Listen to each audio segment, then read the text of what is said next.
Good morning, everyone, honorable principal, sir, teachers, and my dear friends. I congratulate all of you as today we are celebrating the 74th Independence Day of our beloved country.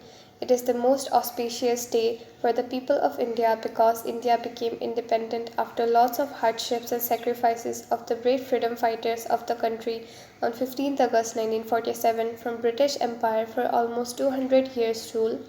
Since then, the entire nation celebrates this day with full spirit of patriotism.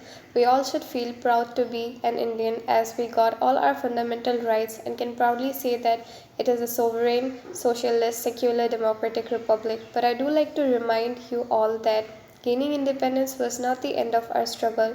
It was just the beginning of new challenges to build a new India. After 73 years of independence, we have been compelled to glance over in all sections, departments, on how much we have been able to prosper. We will have to fulfill the dreams of our freedom fighters who sacrificed their lives in struggling for the nation. As a citizen, we are proud of our golden past, that we have one of the oldest and richest civilization of the world. Today, we not only need to be proud of our glorious past, but also to work to make our present and future better than earlier, remembering the teachings of Father of the Nation Mahatma Gandhi, who dreamt of an independent India with non-violence and peace in every phase.